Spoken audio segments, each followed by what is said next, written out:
небесной перекличке, на небесной перекличке, на небесной перекличке, там по милости Господней буду я. Для тебя Господь любовью всем служит, с утра раннего и до заката дня.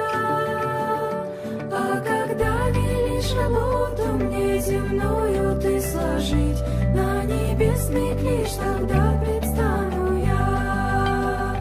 На небесной перекличке, на небесной перекличке, на небесной перекличке, там по милости Господней буду я.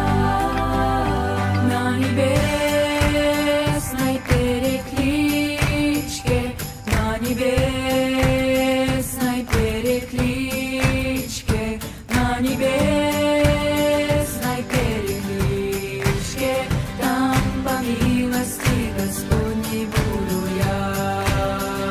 На Небесной перекличке. Geografía, sitios icónicos y bandera.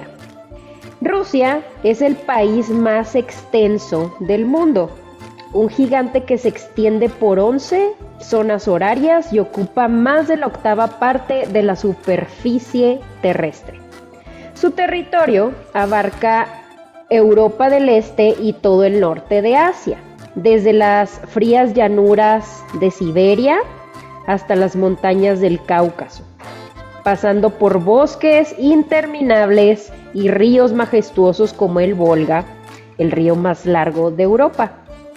En la parte europea del país se concentra la mayor parte de la población y las ciudades más importantes. Por ejemplo, Moscú, que es la capital, es el corazón político y cultural de Rusia.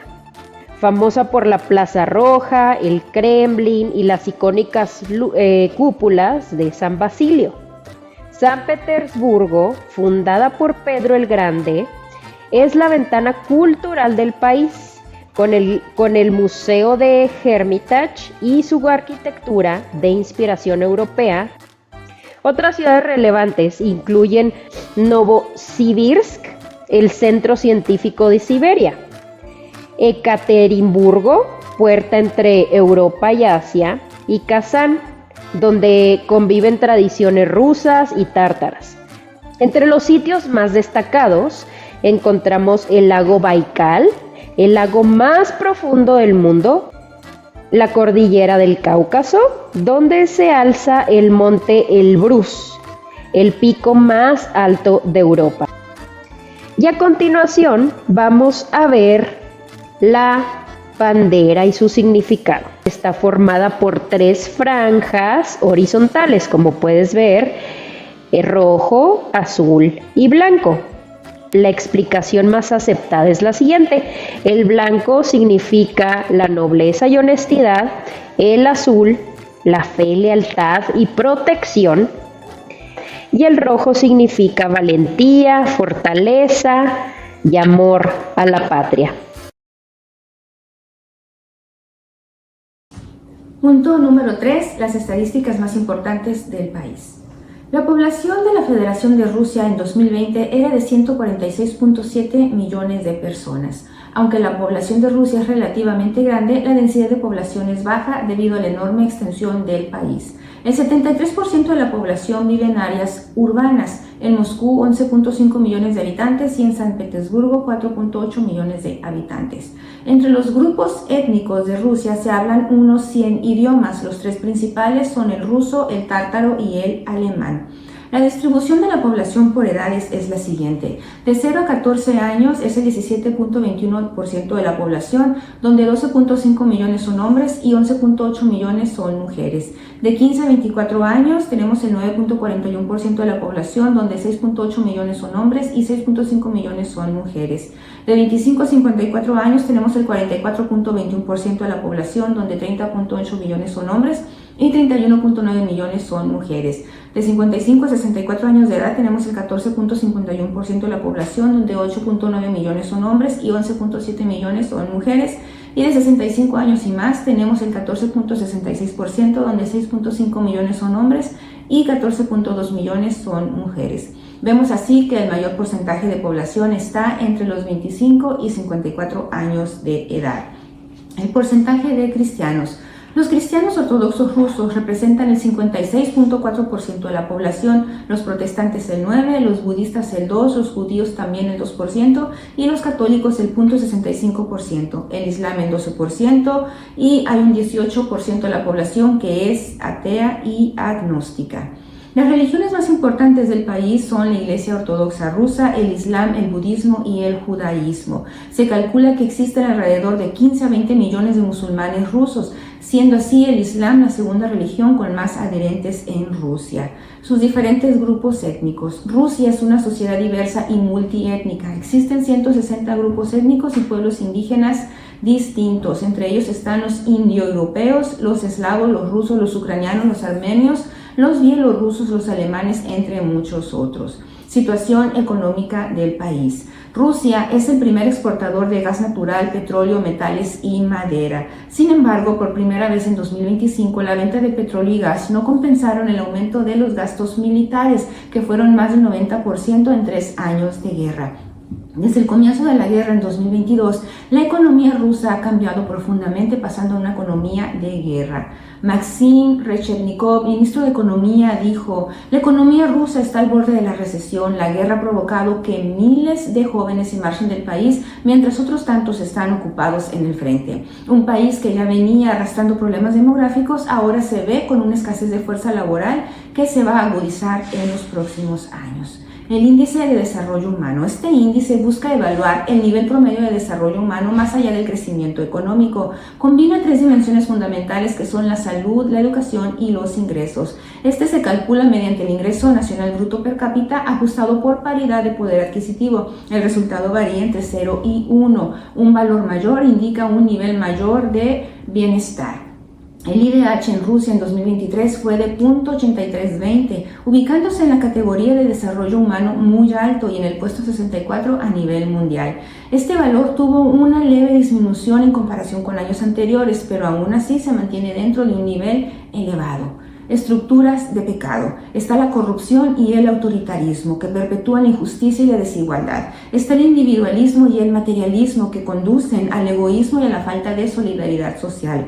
Está el pecado colectivo y estructural, lo que hace que las estructuras de pecado como la corrupción y el autoritarismo no solo sean acciones individuales, sino que se conviertan en patrones de comportamiento social aceptados y afectando así al resto del país. De ahí que según el índice de percepción de corrupción de 2024, Rusia se encuentra entre los países de corrupción más altos. El número de personas que no ha escuchado el Estado del Evangelio tenemos en las minorías étnicas y religiosas, que son grupos que no comparten la fe ortodoxa. Está la población sin afiliación religiosa, que son grupos que no se identifican con ninguna religión, y tenemos a las personas en zonas geográficas remotas, poblaciones de áreas de difícil acceso, como zonas rurales de baja densidad, donde algunos grupos aún no han sido alcanzados. El número de misioneros en Rusia. No hay una única cifra, pero organizaciones como OM, Operación Movilización, tienen un equipo aproximado de 40 personas entre extranjeros y rusos trabajando en el país, incluyendo a sus familias. Los desafíos que enfrentan estos misioneros son las dificultades y el contexto legal, ya que la ley Yarovaya de 2016 aumentó significativamente las restricciones a la evangelización. La ley solamente reconoce 4 religiones tradicionales, que son la ortodoxa, el islam, el judaísmo y el budismo. Si bien no prohíbe otras religiones, sí pone muchos obstáculos para su práctica y difusión. También están las restricciones a extranjeros. Les restringen realizar actividades evangelísticas, lo cual ha dificultado la misión extranjera. Actividad misionera actual. Esta se enfoca en la discreción y trabajo comunitario. Para evitar problemas legales, los misioneros y grupos religiosos suelen trabajar discretamente y sus actividades se enfocan más en el trabajo comunitario y social más que en la evangelización pública y abierta. Se apoya en comunidades existentes. Los misioneros a menudo son miembros de las propias comunidades evangélicas que ya existen en el país o bien trabajan en colaboración con ellas. El trabajo misionero actualmente se realiza de una forma más localizada y menos llamativa que en el pasado. Número 4. Un reporte acerca de la cultura de Rusia. Rusia es un país vasto y diverso con una historia milenaria que ha moldeado su idioma, creencias, costumbres y expresiones culturales. Su cultura combina tradición, arte, espiritualidad y avances modernos. Respecto al idioma, palabras y frases más importantes, el idioma oficial de Rusia es el ruso, una lengua eslava oriental que usa el alfabeto cirílico. Algunas palabras en español y en ruso. El hola se dice привjet, buenos días se dice dobraye utra, gracias se dice spasibo, sí se dice da y no se dice niet. Respecto a las religiones más importantes y sus creencias, podemos mencionar que el cristianismo ortodoxo ruso es el 70% de la población. En cuanto al Islam, un 10 y un 15% de la población se declara de esta religión. El judaísmo, que un 0,2% de la población se declara con esto. Cristianismo protestante, entre 1 y 2%. El budismo, un 1%. Y también otras religiones y creencias como el agnosticismo y ateísmo, cerca del 15-20% que se declara la población no ser religiosa, y esto es periodo también o herencia del periodo comunista. Y también creencias indígenas o neopaganas, pequeñas comunidades en Siberia y el norte mantienen tradiciones chamánicas. En cuanto a las fiestas importantes, podemos mencionar el Año Nuevo, que se celebra el 1 de enero, y para ellos es la fiesta más importante en Rusia, incluso más celebrada que la Navidad. También está la Navidad ortodoxa, que se celebra el 7 de enero, y para ellos la celebración del nacimiento de Jesucristo. Está la Pascua ortodoxa, que varía entre abril y mayo según el calendario juliano, y significa la resurrección, o ellos celebran la resurrección de Cristo. También está el Día de la Victoria, que es el 9 de mayo, y es la celebración del triunfo sobre la Alemania nazi en la Segunda Guerra Mundial. Está el Día de Rusia, que lo celebran el 12 de junio, y para ellos marca la declaración de soberanía de la Federación Rusa en el año 1990. También está el Día de la Unidad Nacional, que lo celebran el 4 de noviembre, y esto conmemora la expulsión de invasores polacos en 1612 y la unión del pueblo ruso. Vamos a las comidas más importantes. La gastronomía rusa es muy rica y variada, reflejando la diversidad cultural, geográfica e histórica del país. Está profundamente influenciada por su clima frío, lo que ha llevado a desarrollar platos contundentes y energéticos que ayudan a soportar los duros inviernos. Aquí mostramos un pelmeni, un blini, un kasha, un breniki, un beef stroganoff y la conocida ensalada Olivier. Vestuario actual y tradicional. Los rusos suelen cuidar mucho su apariencia y vestir de forma formal y cuidada, especialmente en contextos públicos. El traje femenino tradicional es el sarafán, que es un vestido largo y sin manga, usado sobre una blusa de lino o algodón, tal como lo podemos apreciar ahí en la imagen. También está el rubakcha, que es una blusa o túnica bordada de lino, que está decorada con motivos geométricos o florales, que son símbolos de protección. El traje masculino también se basa en rubakcha, que es una camisa larga de lino o algodón, generalmente de color rojo o blanco, tal como vemos ahí. Ellos también visten pantalones anchos, botas altas y también sombreros tradicionales. El traje tradicional ruso se usa principalmente en fiestas tradicionales, festivales folclóricos, celebraciones religiosas y eventos culturales. Las bailarinas y grupos folclóricos como el Ballet Nacional de Rusia o los conjuntos cosacos suelen lucir versiones modernas de estos trajes. En las zonas rurales, algunas mujeres mayores aún usan pañuelos en la cabeza y vestidos largos tradicionales. Vamos a las costumbres más importantes de Rusia. Para ellos, una costumbre es ser hospitalario. Ellos comparten pan y sal a quien les visita. Para ellos significa amistad y bienvenida. También la familia es fundamental, se reúnen y entre ellos hay respetos a los mayores. La religión también hacen fiestas ortodoxas y veneración de íconos. Para ellos significa fe y tradición. El té también que se comparte con amigos o invitados. La educación, para ellos el respeto a maestros es importante y también ser puntuales. Y también en las bodas realizar juegos de rescate y gorko, que para ellos significa alegría y bendición.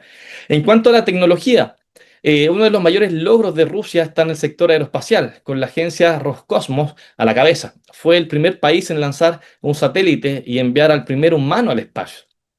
En el ámbito militar e industrial, Rusia desarrolla aviones, submarinos, misiles y sistemas de defensa avanzados. Ellos son potencia mundial en esta área. En cuanto a su economía, la economía de Rusia es una de las más grandes del mundo, caracterizada por su abundancia de recursos naturales, especialmente petróleo, gas natural, carbón y minerales. En cuanto al entretenimiento, el teatro y la danza son formas de entretenimiento muy importantes en Rusia. El país es famoso mundialmente por el ballet ruso. La música, que también ocupa un lugar central en la vida cultural. Rusia tiene una tradición en ópera, música clásica y también folclore. En cuanto al entretenimiento, también vemos el cine y la televisión, que también son formas de entretenimiento ampliamente consumidas por los rusos. En cuanto al noviazgo y matrimonio, el matrimonio en Rusia suele basarse en la familia y la estabilidad, con fuerte respeto por los valores familiares y la unión entre generaciones. Aunque los roles tradicionales de género han cambiado con el tiempo, todavía es común que la mujer se encargue de parte del hogar y la crianza, mientras el hombre cumple un rol de proveedor. Sin embargo, las parejas modernas tienden a compartir responsabilidades y tomar decisiones en conjunto.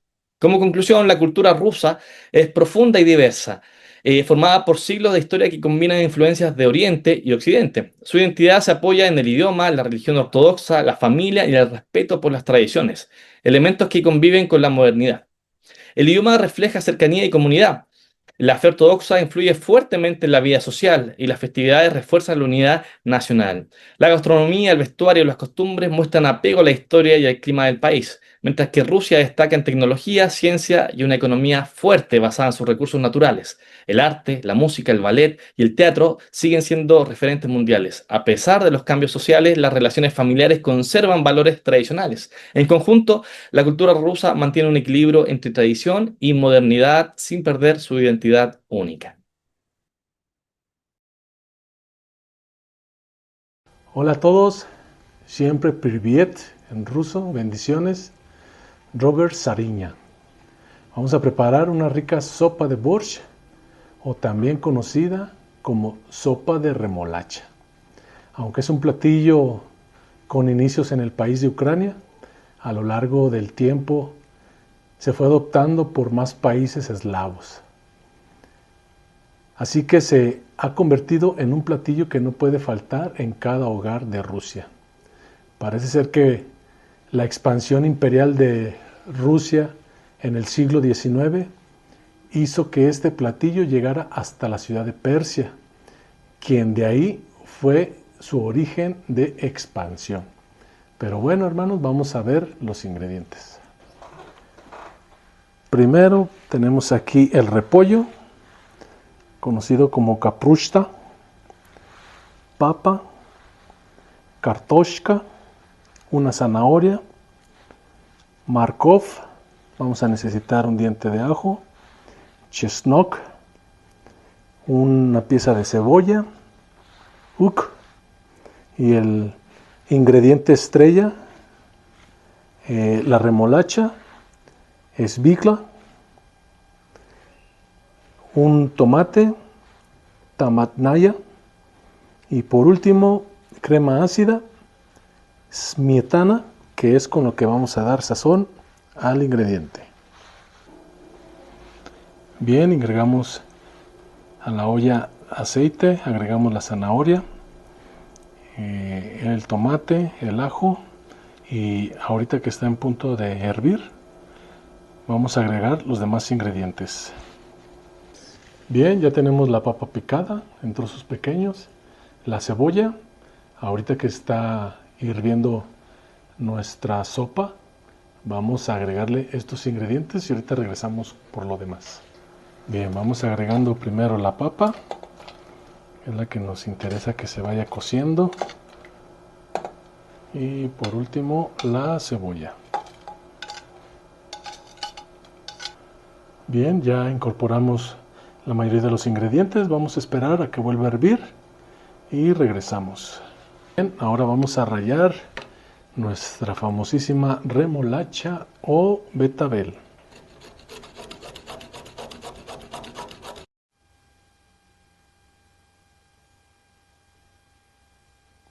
Rallamos finamente, la tenemos lista.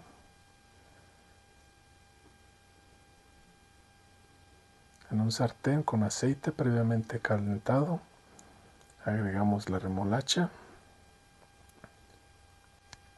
Bien, dejamos la remolacha por 2 minutos que se sofríe con el aceite.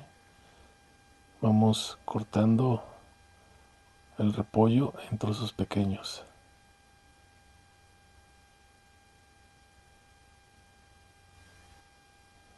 Ya nuestra remolacha lista, agregamos a nuestra olla con los demás ingredientes. Agregamos el repollo también como el ingrediente final de nuestra lista para que se incorpore con los demás sabores.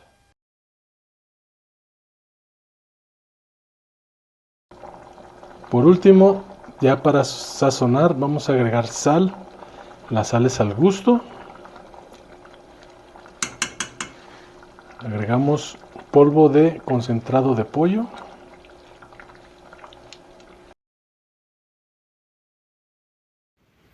En cuanto a la historia de Rusia comienza con las tribus eslavas que desde el siglo II se asentaron en la región oriental europea. Con el tiempo, estos pueblos darían origen a rusos, bielorrusios y ucranianos. El primer estado organizado fue la Rus de Kiev en el año 862, donde se fusionaron elementos eslavos como la cultura bizantina. En el año 988, el príncipe Vladimir adoptó el cristianismo ortodoxo, marcando un punto de unificación espiritual. A partir del siglo XII, la Rus de Kiev se fragmentó en múltiples principados enfrentados entre sí, lo que facilitó la llegada del dominio mongol, conocido como la invasión tártara. Durante más de 2 siglos, Moscú emergió como un nuevo centro político y militar. En el siglo XVI, Iván IV, apodado el Terrible, logró complementar la unificación del territorio y se convirtió en el primer zar de Rusia. Con su muerte y la falta de heredero directo, en 1598 terminó la dinastía Rurik. Ahora también existen varios periodos en la historia de Rusia. El primer periodo fue el periodo turbulento y el vacío del poder. Entre 1598 y 1610 Rusia vivió un periodo de caos conocido como los tiempos de tumultos. Hubo pretendientes falsos al trono, intervenciones extranjeras y luchas entre boyardos, nobles poderosos. Tropas polacas incluso lograron ocupar el Kremlin hasta que milicias rusas los expulsaron en 1612. En ese mismo año, nobles e iglesia eligieron a Mikhail Romanov, de 16 años, como nuevo zar, fundando la dinastía Romanov, que gobernaría hasta 1917. A finales del siglo XVII surgió una de las figuras más influyentes de la historia de Rusia, Pedro I el Grande. Él impulsó amplias reformas modernizadoras inspiradas en Europa occidental, reorganizó el Estado y fortaleció el ejército. En 1721 proclamó oficialmente el Imperio Ruso y trasladó la capital de San Petersburgo, símbolo de la nueva orientación europea del país. Su legado continuó bajo el reinado de Catarina II, también apodada la Grande, que expandió aún más el territorio y consolidó a Rusia como potencia europea. En 1812, Napoleón inició su invasión a Rusia. La batalla de Borodino, cerca de Moscú, fue una de las más sangrientas de las guerras napoleónicas, con unas 70.000 bajas en un solo día. Las autoridades rusas decidieron evacuar y ceder Moscú para preservar el ejército, lo que debilitó las tropas francesas, que finalmente fueron expulsadas del territorio ruso y perseguidas hasta París. Aun con algunas reformas del siglo XIX, como la abolición del feudalismo en 1861, las tensiones sociales persistieron y estallaron con fuerza durante la Primera Guerra Mundial. Ahora, uno de los periodos también más importantes es el siglo XX, donde está la Primera Guerra Mundial, 2 revoluciones de 1917 y la Guerra Civil Rusa. La participación de la Primera Guerra Mundial dejó a Rusia con millones de muertos y pérdidas territoriales, incluidas Finlandia y los países bálticos. En febrero de 1917, el zar Nicolás II abdicó y se instauró un gobierno provisional. Meses después, en octubre, los bolcheviques, liderados por Lenin y Trotsky, tomaron el poder. Esto desencadenó una guerra civil que duró de 1918 a 1921 entre los rojos bolcheviques y los blancos, partidarios del antiguo régimen. Los bolcheviques vencieron y en 1922 crearon la Unión Soviética, un estado socialista con economía planificada. La Unión Soviética se conformó por 15 repúblicas, todas con derecho legal a separarse, algo que sería realidad en 1991. Tras la muerte de Lenin, Stalin asumió el poder e instauró un régimen autoritario, promovió la industrialización acelerada mediante planes quinquenales, pero también llevó a cabo represiones masivas, hambrunas y la existencia de gulags con millones de víctimas. En cuanto a la Iglesia y el sistema comunista, El régimen soviético promovió el ateísmo como base ideológica, se expropiaron templos, se limitaron los cultos y se redujo drásticamente el número de iglesias activas. La religión no fue prohibida, pero sí fuertemente controlada. Muchos templos fueron destruidos o convertidos para uso civil. Aún así, la iglesia sobrevivió de forma resistente, manteniendo una minoría de clérigos activos bajo vigilancia estatal. Para 1987 solo quedaba el 12.5% de los templos respecto a la época zarista. La Segunda Guerra Mundial marcó profundamente la Unión Soviética. Fue al frente donde Alemania nazi sufrió el 90% de sus bajas y la Unión Soviética pagó un enorme precio, 25 millones de muertos, en su mayoría civiles. Tras la victoria, Alemania quedó dividida según acuerdos entre Estados Unidos, Reino Unido y la Unión Soviética, lo que luego llevó al levantamiento del muro de Berlín en 1961. Terminada la guerra, comenzó la Guerra Fría, un conflicto político e ideológico entre la Unión Soviética y el bloque occidental. La competencia tecnológica llevó a la carrera espacial, donde la Unión Soviética logró un paso histórico al enviar el primer hombre al espacio, Yuri Gagarin. Ahora uno de los bloques también más importantes es el fin de la Unión Soviética y el nacimiento de 15 nuevos estados, incluso Rusia actual. En los años 80 la economía soviética se estancó, el líder Mikhail Gorbachev intentó reformar el sistema mediante la perestroika y glasnost. Aunque buscaba modernizar, estas reformas aceleraron la crisis interna y el surgimiento de nacionalismos dentro de las repúblicas soviéticas. En el año 1990, Rusia, la república más grande, declaró la supremacía de sus leyes sobre la Unión Soviética, iniciando el camino hacia la disolución. En agosto de 1991, un golpe de estado conservador intentó frenar las reformas, pero fracasó. Quien emergió como líder fue Boris Yeltsin, jefe de la República Rusa. El 8 de diciembre de 1991, Rusia, Ucrania y Bielorrusia firmaron un acuerdo que declaraba la desaparición de la Unión Soviética sin consultar a las otras 12 repúblicas. Gorbachev quedó sin poder y la Unión Soviética dejó de existir. Tras la caída de la Unión Soviética, Yeltsin dirigió la nueva Federación Rusa. El país pasó abruptamente de un sistema estatal a uno capitalista, privatizando empresas y generando desigualdad, pobreza y la presión de poderosos oligarcas. La década de 1990 estuvo marcada por crisis económica, caída demográfica y inestabilidad. En 1999, Yeltsin nombró a Vladimir Putin como primer ministro y en el año 2000, Vladimir Putin asumió la presidencia. Este impulsó las políticas que estabilizaron la economía, fortaleciendo el Estado y restaurando parte del orgullo nacional. Hoy Rusia continúa enfrentando desafíos, pero mantiene una fuerte identidad cultural construida a lo largo de los siglos de cambios profundos. A continuación, se presenta la entrevista con el misionero argentino Marcelo Estrada, misionero en Rusia. ¿Usted cómo fue entrar al campo misionero?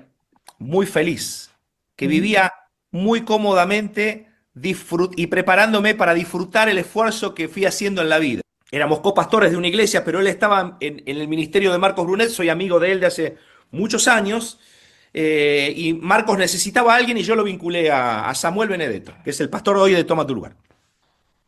Y me dice, vos tenés que venir a Rusia con nosotros. Yo tengo que venir a Rusia. Era empresario en ese momento, y yo tengo que ir a Rusia, tengo tanto. Bueno, vivimos esa noche de oración que teníamos en los tres pastores con nuestra familia, pero me pasó algo raro. Lo que ocurrió es que no me podía dormir. Entonces me pongo a dormir y tenía mi tableta al lado y empiezo a leer acerca de los alemanes del Volga, la historia de mis antepasados que habían venido de Rusia a Argentina. Y me desperté ese día pidiéndole le hablo a mi hermana y le digo que por favor empiece a investigar un poco más de nuestras familias y de detalles que me interesaban. Y ese día mi socio me llama, me dice, mira, es la tercera vez que un misionero que acaba de venir de Rusia me pide hablar con vos y la otra vez vos no podías. Me junté con ese hombre, me habló de Rusia, me empecé a orar en nuestro altar familiar. La cosa es que Dios me confirma. ¿Cuántos años ha estado ya en el país? 3 años. Renovamos nuestra visa religiosa por tercer año consecutivo y tenemos la expectativa de poder indagar un poquito en la ley y habría un caminito para tener una residencia un poquito más permanente. ¿Sintió? ¿Cómo fue su primer año viviendo ya en Rusia? Para nosotros fue un desafío cada día. Moscú es una ciudad, es un monstruo. El sistema de metro es una cosa increíble, pero aprender a viajar, cuando vos no sabés ni siquiera leer y hacer combinaciones y de ver la mano buena de Dios, de cruzarnos con gente, de ayudarnos, de pedir, bueno, siempre fue muy bueno, pero pasábamos al principio 4 horas por día en un supermercado aprendiendo a comprar las cosas, ¿no? Porque a las pocas semanas empezamos a conocer gente que hablaba español y conseguimos traductores en distintos lugares. ¿Cuál cree que ha sido el choque transcultural más grande que ha tenido o que ha experimentado en el campo misionero? Para mí, lo más complicado ha sido el tema del idioma. Lo que por ahí fue lo más difícil también me ayudó a ser certero porque no lo hice con mis fuerzas, ¿no? Porque cuando vos no tenés otro y estás limitado, pero no por irresponsabilidad de no haber citado a alguien que te traduzca o tener un traductor amado, pero hay situaciones o circunstancias que vos que se presentan y cómo hago, ¿no? Pero para mí el tema de el idioma, el hacerse ruso, ¿no? ¿Cómo ha podido permanecer en el campo a pesar de algunas dificultades? Esa pregunta está interesante. Vuelvo a una llave que te di, que es estar parados en la palabra que Dios te habló. Oro como oraba antes. Redescubrí muchas cosas y entre ellas la oración. Y esto es para todos, ¿no? Porque es verdad que yo tengo que estar muerto. Y a pesar que vos me decís, pero vos estás lejos de todo y no morís, tenés que volver a morir. ¿Por qué? Porque yo interiormente voy a buscar la comodidad. Estoy muerto y necesito estar muerto cada día, como dice la palabra. Pero vos, que no sos misionera aún, vos también tenés que estar muerta. ¿Explico lo que quiero decir? ¿Cuáles considera que son las características que necesita uno para ser un misionero de éxito en Rusia? Vivir para Él. Y para eso, ¿qué hay que hacer? Primero, negarme a mí mismo, que sea Cristo en mí, depender de Él y hacer la obra que me hizo el Señor, que me mandó el Señor. La obediencia funciona en todos lados y funciona para un misionero, para un no misionero. Yo soy de mi amado es mío. Y yo lo amo al Señor. Señor, yo y no estoy acá porque soy un héroe, yo estoy acá porque te obedezco, vos me querías acá. Estoy en un plan eterno, qué privilegio. Decirte, che, la flexibilidad es una cosa buena que tener en cuenta, el no ser soberbio y querer implantar una cultura en un lugar que es distinto de vos, que piensa diferente de vos, que tienen otras expectativas de vos, y en definitiva, ¿qué es lo tuyo vinculado con Cristo? No tenés forma de que te vaya mal, porque Dios tiene más interés que yo, el que esté acá en Rusia. Yo lo tengo claro esto. ¿Cuál considera que ha sido la experiencia que ha tenido de más impacto? O sea, A los 3 meses de estar en Rusia, me dijeron renovar sus visas en Armenia.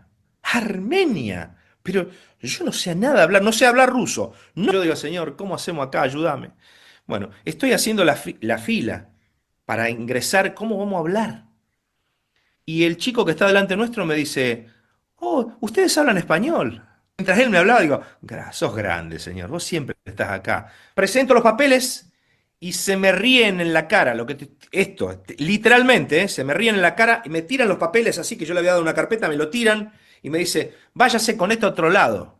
Yo no le voy a hacer acá, si usted no tiene ciudadanía en Armenia, yo no le voy a hacer sus papeles. Y yo le digo al chico, mira, no te ofendas, pero yo necesito ir al hotel donde estoy. Sentamos ahí, lo arrodillamos en la cama, empezamos a orar, Señor, sacanos de acá, lloramos, gritamos, pataleamos. Después de que oré, hablo con este amigo que tengo acá en Rusia, de la Federación, y dice, Marcelo, quédate tranquilo, que de una manera u otra lo vamos a resolver. Lo llamé a este chico y le digo algo. El día de ayer, Dios te usó a vos para darnos de comer a nosotros. Y hoy con mi esposa nosotros te queremos dar de comer a vos. ¿Y sabés cómo se llama la comida que tenemos para darte a vos? Se llama Cristo Jesús. Y él empezó a llorar. Mi mamá oró toda la vida para que yo me entregara a Él. Bueno, vamos a orar. Completo la historia. Me llaman y me dicen, mañana lo van a llamar de la embajada. El mismo funcionario. Y me dice él, dice que le enviaron este papel del ministerio, Rusia en guerra, ¿eh? Le enviaron desde el ministerio del exterior, le mandaron este papel, diciéndole que tienen que hacerle de manera urgente estos papeles a usted. ¿Cuándo usted viaja a Rusia? Cuando usted Entonces yo ahí me puse diferente. Ahora digo, Señor. O sea, ¿saben qué me pasó? Dios me recordó el Salmo 23, que dice en una parte, aderezas mesa delante de mí en presencia de mis angustiadores. Entonces le digo, cuando usted me haga el papel, yo me voy lo más rápido que puedo a Rusia. Me dice, bueno, vaya al banco, pague y vuelva, y en 4 horas le damos la visa. ¿Está bien? Digo ahora para contar esto porque nos pasaron muchos milagros. Estar parados en lo que Dios nos dijo es una garantía de decir, Señor, yo voy a voy a confiar y voy a creer y me voy a estar alineado a lo que vos me dijiste y voy a ir, aunque haya en el medio una pared, yo la voy a pasar a la pared en el nombre de Jesús. ¿Cuáles son los que usted considera los mejores métodos para evangelizar en Rusia? Yo no me cierro a nada, ¿eh? Y aprovecho lo que puedo con las limitaciones que tengo.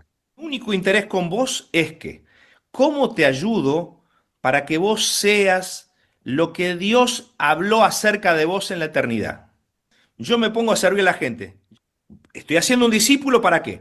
Para que entienda, para que se entrene, para que sea. Me siento y oro con él, hacemos un estudio. Yo creo en las mesas. Puedo ir a tomar un café con una persona, como vino a comer a mi casa y yo fui a la casa de él. Damos un taller donde le damos herramientas a la esposa, al esposo, al padre. Yo hago seminarios. ¿Cuáles son las necesidades más importantes a abordar en Rusia?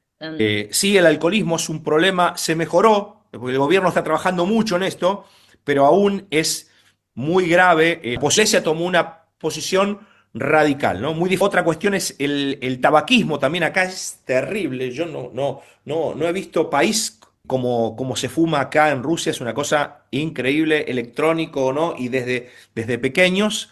En esto, este país fue el primer país en autorizar el aborto, aberraciones de cosas que fueron pasando y que, digamos, están, y la falta de amor en la familia, que es algo que se nota, ¿no? Entonces yo te podría plantear esos ítems de cosas que nosotros vamos viendo, ¿no? En nuestros años que estamos aquí.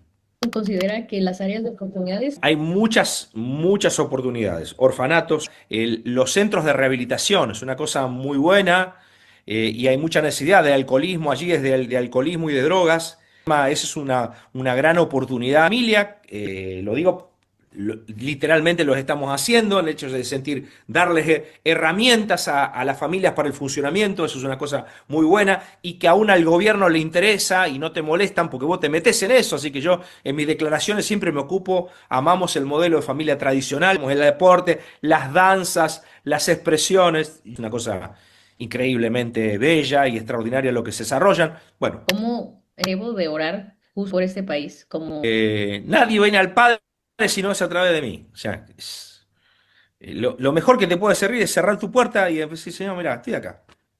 Dices, tu palabra clama a mí y yo te responderé. Y que siempre que te preguntamos, vos estás. muchas gracias. Para servir.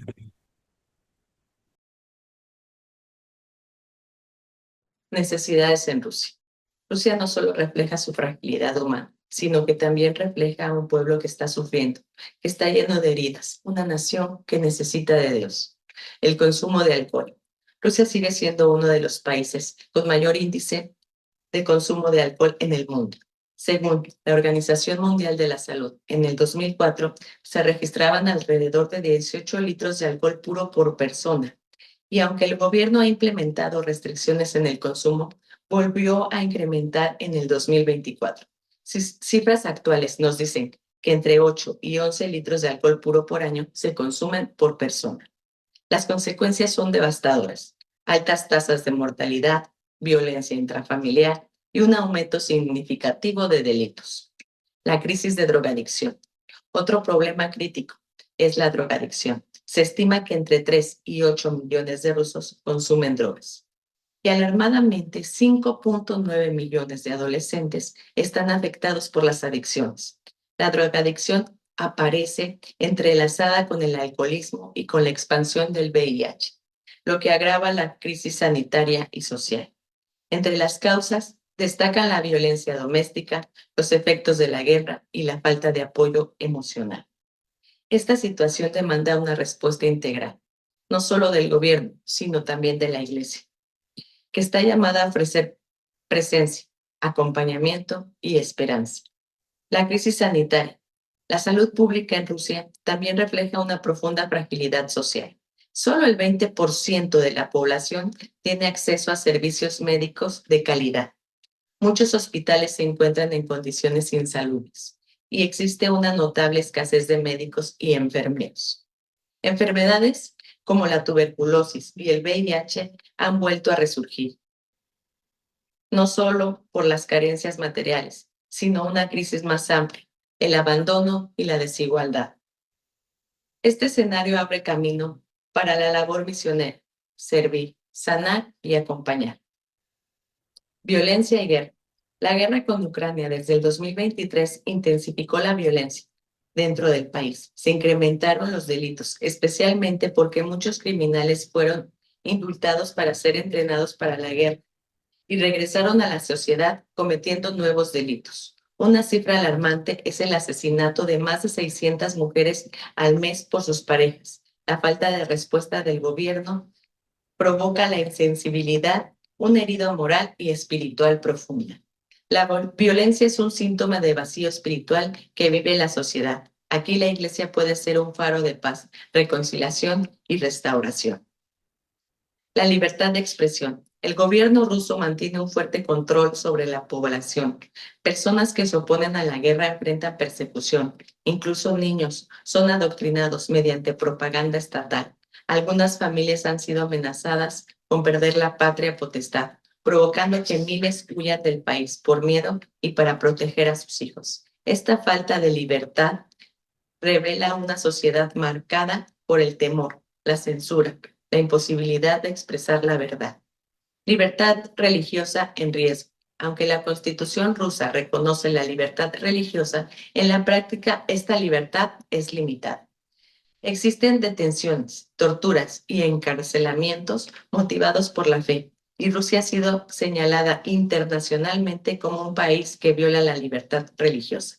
A pesar de la persecución, la Iglesia en Rusia permanece firme, perseverando en la fe en medio de la adversidad. Esto nos recuerda que la misión no es cómoda, pero sí es urgente. Licius Nedestad Mirá. Jesús es la esperanza del mundo.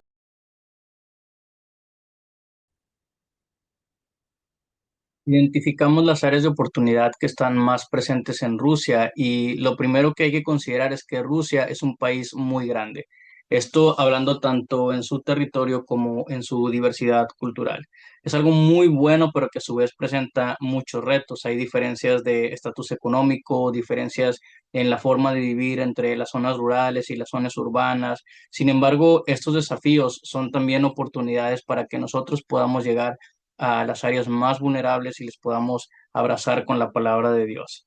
Una de las primeras problemáticas que encontramos es la drogadicción, lo cual no somos ajenos a este tipo de problemas, lo tenemos presente en todo el mundo, está muy presente en nuestro país. Sin embargo, Rusia presenta uno de los índices más grandes en el consumo de drogas.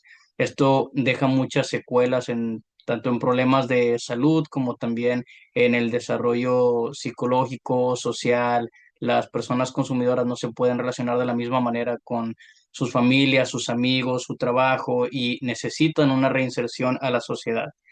En segundo lugar, también tenemos la violencia intrafamiliar, que es un problema que se ha incrementado mucho en la última década. A pesar de ciertos esfuerzos por hacer más duras las penas en la legislación, no es tan efectivo porque muchos de los casos ni siquiera se denuncian y deja como resultado a muchas mujeres y niños en situaciones de vulnerabilidad sin tener un acceso a apoyo emocional ni un acompañamiento especializado. También es importante mencionar la reinserción de veteranos, ya que Rusia estaba participando en muchas guerras que ha dejado como consecuencia a muchos veteranos que no pueden adaptarse nuevamente a la sociedad, tienen problemas de estrés postraumático, desempleo, falta de apoyo psicológico y con ello también trae un tema de que muchos menores quedan sin cuidado parental. El país tiene una cantidad muy grande en niños y adolescentes que están viviendo en orfanatos, en sistemas institucionales y quedan muy expuestos a pobreza, adicciones e incluso cosas más grandes como trata o explotación.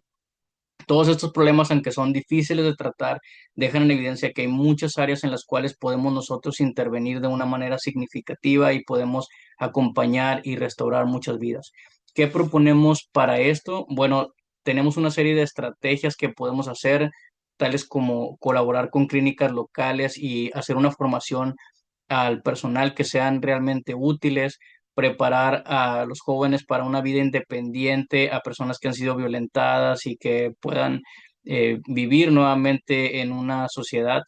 Tenemos proyectos de acompañamiento educativo y emocional para personas que han sufrido desigualdad y violencia, trabajar en prisiones para la reinserción de personas en libertad, tener un ministerio dirigido a presos que vaya acompañado de una formación laboral y un apoyo psicológico, buscar tener programas adaptables a las dinámicas regionales. Esto a veces es un gran problema porque se busca tener soluciones en el macro y nosotros queremos adaptar, depende de las necesidades, buscar una atención mejor al adulto mayor con cuidados de larga duración, capacitar a cuidadores, tener programas de salud mental. Muchos de estos problemas que hemos mencionado van orientados a la falta de salud mental y buscar implementar nuevas cosas en servicios comunitarios básicos, la salud primaria en zonas rurales. Sin embargo, ¿cómo vamos a hacer todo esto? Un problema al que nos enfrentamos es que eh, muchas veces no es tan sencillo entrar a Rusia con un mensaje y con ayuda porque hay una religión que es la que domina en el país. Entonces, para ello, nosotros primero debemos hacer un mapeo local de qué iglesias cristianas evangélicas ya están en ese lugar. Lo haríamos por medio de registros rusos no gubernamentales para ver quiénes están presentes y de qué manera nosotros podemos apoyar buscando objetivos claros. Con esto vamos a ir haciendo alianzas locales para priorizar el trabajo a través de organizaciones rusas o parlamentos eclesiásticos, buscando aminorizar los problemas que podamos tener nosotros como extranjeros, hacer un diagnóstico rápido a través de la implementación de encuestas y entrevistas breves con líderes comunitarios, que ellos nos digan a qué problemas ya se han enfrentado, cuáles son las áreas de oportunidad que se tienen, crear proyectos piloto pequeños, es decir, de todos estos oportunidades o estrategias que hemos buscado enumerar. Primero, empezar a crear pilotos pequeños que puedan ir creciendo de acuerdo a cómo vemos el progreso, investigar un correcto cumplimiento legal en el país, tener una buena asesoría legal y buscar evitar un financiamiento directo que se puede interpretar como político para no tener problemas ahí. Y también ir midiendo el impacto que tienen nuestras implementaciones y adaptarse a ello con indicadores simples como el número de atendidos, la mejora en el bienestar social, las inserciones laborales. Nosotros vamos a ir viendo qué avance tiene y con esto nuestro propósito es poder aportar realmente a la sociedad y junto con esto también aportar el alimento espiritual, que las personas puedan ver el abrazo de Dios a través de nosotros, que podamos ser luz para ellos y podamos realmente ganar a Rusia para Cristo. На небесной перекличке, на небесной